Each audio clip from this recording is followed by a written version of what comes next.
The black pilots who proved everyone wrong, the Tuskegee Airmen, black military heroes, forgotten valor. In World War II, black men weren't even allowed to fly for the U.S. military. The government said they weren't smart enough, weren't disciplined enough, couldn't handle combat. As an aside, although black men have fought in every war this nation has ever been involved in, including the Revolutionary War, all the way up into Iraq and Afghanistan. Go figure. But a group of men from Tuskegee, Alabama proved all of that dead wrong. They were called the Tuskegee Airmen, and not only were they elite pilots, they became America's first real Top Guns. It was 1941. The United States was gearing up for World War II, but the Army Air Corps, what would later become the Air Force, refused to train black pilots. They claimed it was a waste of resources. But after pressure from civil rights leaders and black newspapers like the Chicago Defender, the military reluctantly agreed to an experiment, a segregated flight training program based at Tuskegee Army Field in Alabama. They didn't expect it to succeed, but these men, mechanics, teachers, students, farmers, took to the skies like eagles.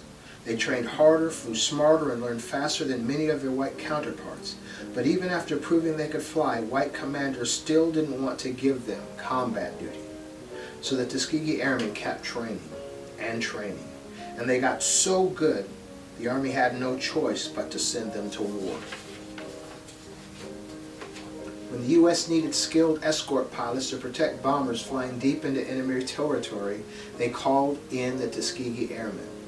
Flying the now iconic red tails, bright crimson tails that stood out in the sky, they flew mission after mission over Europe.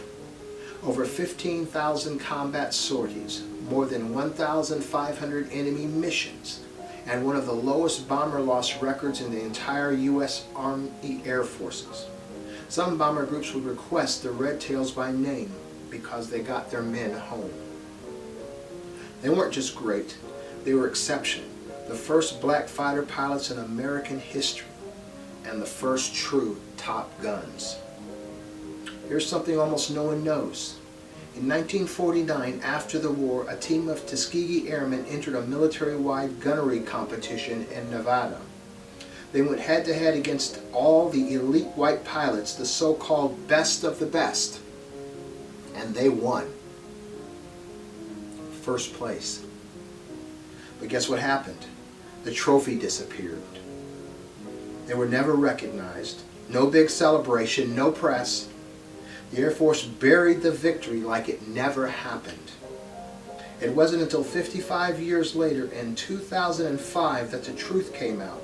The Tuskegee Airmen had dominated the Top Gun style event, and that the missing trophy was finally found gathering dust in storage. Their story wasn't just buried, it was erased. But not anymore.